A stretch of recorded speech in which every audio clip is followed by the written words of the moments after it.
Um, so the jump back to the East, ESPN dropped the video on YouTube. I didn't send it to you. I didn't even watch it, but I saw the title of it, and I was a bit turned off by it. That's why I didn't watch it because it said, "Can the Heat win the championship without a superstar?" And I was like, "Well, that's kind of disrespectful to Jimmy Butler." When you texted me the overview for the topics, and you Oh, said, and I saw that on it. uh huh, With a like quote superstar. I right, had the same reaction. I go, what? I thought they had Jimmy Butler, so right. I was confused. And I I try not to talk about the Heat because I try not to be a fanboy. I really do try not to talk about the Heat. But when I saw this, I was like, this is so fucking disrespectful. So this season, the national media. Let me go back. The Heat's been leading the East now for almost 2 months, give or take a game or two. We've been leading the East for almost 2 months. The East still wants to talk about Philly. I'm sorry. The national media still wants to talk about Philly. They still want to talk about Brooklyn. So you have the Heat and Milwaukee kind of flying under the radar. But Milwaukee actually gets a slight edge because they're the defending champs. Some people in Miami are like, wow, they just don't give us any kind of respect. And then when I saw that video title, I'm like, how y'all gonna shit on Jimmy Butler like that? He's averaging like 23, 7, and 6. That's superstar numbers to me. I'm sorry. Is he a flashy guy? No. Is he a fake guy like someone in Los Angeles? No. He just goes on the court and fucking plays. He doesn't worry about quote unquote celebrity, if that makes sense. Are No you one talking on. about Kawhi or Paul George about the fake guy in LA? Which I was or talking about Davis or LeBron, but it's okay. I knew Let's I talk, knew I talk just about LeBron.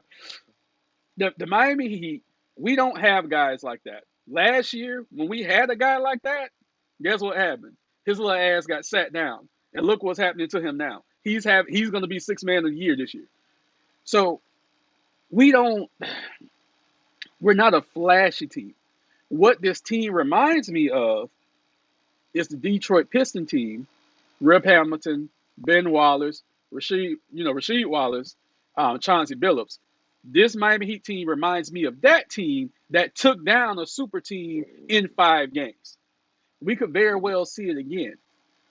But we do have a superstar, and it just rubbed me the wrong way because I'm like, this this is the reason Jimmy Butler is angry all the time because people continuously shit on him.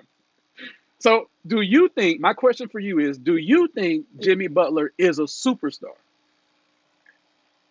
um I think he pretty much is. I think he used to be okay, and then travel around some teams, don't have some success some places, you start getting a slightly bad reputation.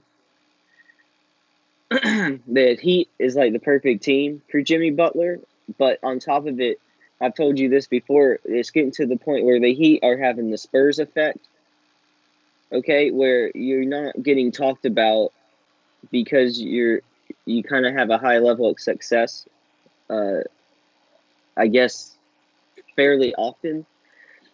And so it's easy to overlook the Heat, and you guys never usually have a lot of drama.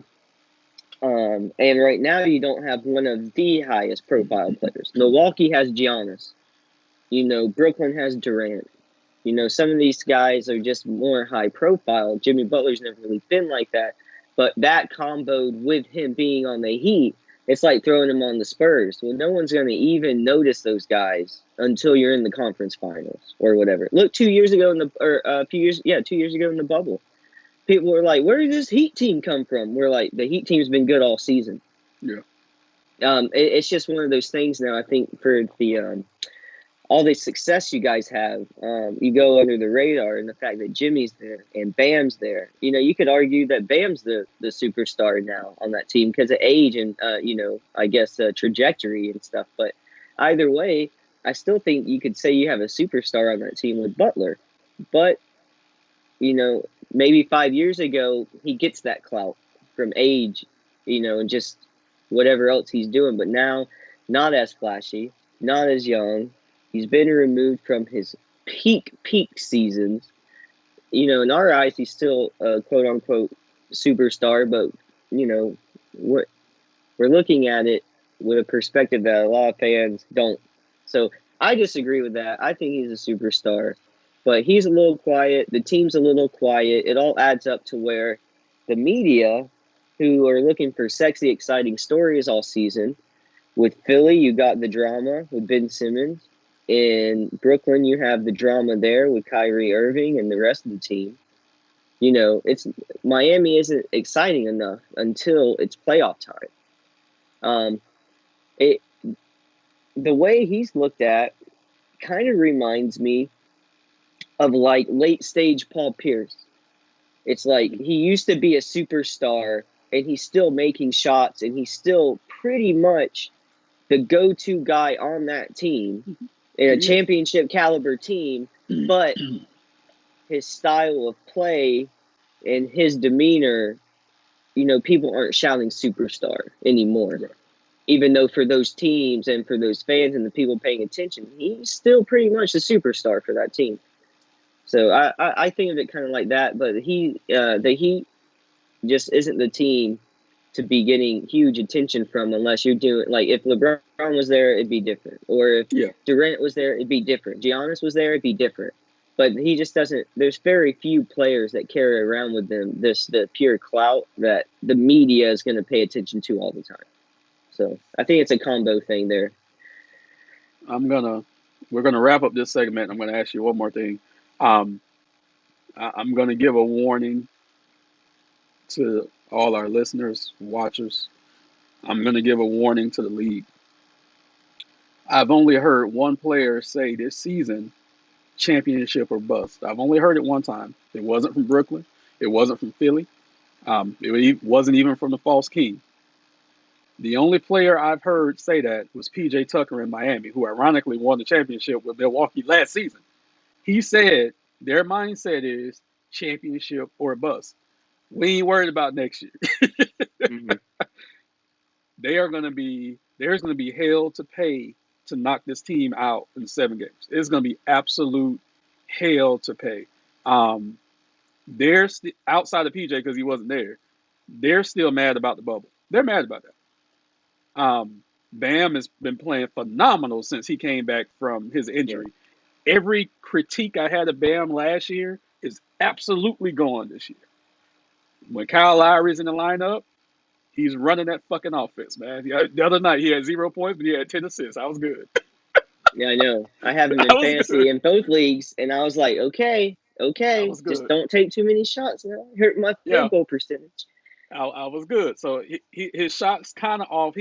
It kind of came back last night, even though we lost. But Jimmy didn't play last night. Um, Nor did Oladipo because they're resting his leg. But Mm-hmm. sorry, one more thing.